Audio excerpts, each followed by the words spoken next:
Well, seeing as you people like my videos about bread, you probably are interested in any other weird diets I'm looking into to see if I can incorporate some of the things that they do into my regime to try and make my gluten-free, sugar-free, yeast-free and dairy-free diet a little more interesting. I'm never going to go raw vegan. I'm never going to go completely vegetarian because I think that's absolutely wrong for my requirements. What I am doing is taking something from it and trying to learn as I go and see what I can use. What you have here are mung beans, which are the green ones, and adzuki beans, which are the reddish ones, going through the process of sprouting. What I did is I took that jam jar, filled it to about there with beans, filled the rest up with water, soaked the things overnight, placed it in a container so in case the beans expanded and the water overflowed, it would overflow into a container and not onto my work surface. You know, left that overnight, and then I've been periodically rinsing the beans. I mean, the beans expanded right up to the top through overnight soaking.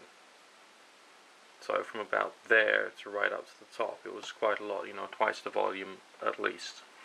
And since I put it into these containers, there's been more expansion because I've been adding more water to it, rinsing the seeds, putting it back without any water in it, so it's only the moisture that was adding the moisture quantities to the beans themselves. A couple of days later, the mung beans are already starting to sprout. The adzuki beans have much smaller, I don't know whether you can see it on that one there, a tiny little, very small sprout on the, oops, I've gone and covered it up. Anyway, there's very tiny sprouts on the red beans and much longer sprouting tails or roots on the green beans. Hypothetically, they're already ready to eat, and I'm going to start making rice dishes with my own bean sprouts, just to make beans last and sort of be healthy.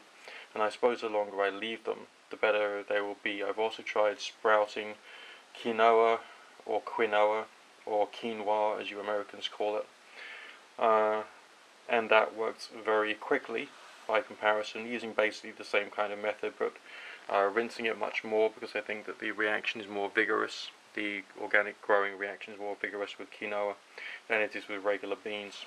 Regular beans are also cheaper, and I think they're, you know, more bulk, so essentially I'll be able to get full for less.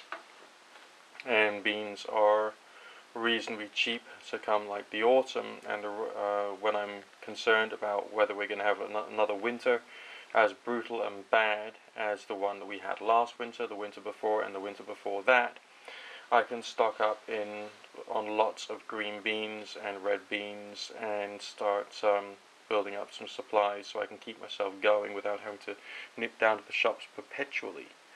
Let's hope I've given up smoking by that time so I won't have to nip out to buy tobacco, if you get my drift. Or maybe I'll have tobacco plants going by then. I really don't know. I doubt it. Basically, I doubt it. Growing tobacco, and if you forgive the pun, is a pipe dream for me, but never mind. Bean sprouting is something that can be done. Let's wait till they've grown a bit more, and I'll probably have a couple of meals out of just like that much in the way of beans, just literally that much in the way of beans. Could probably keep me going for a couple of meals. Anyway, that's where I'm going next with weird diet experimentation for the purposes of making my culinary life a little more interesting.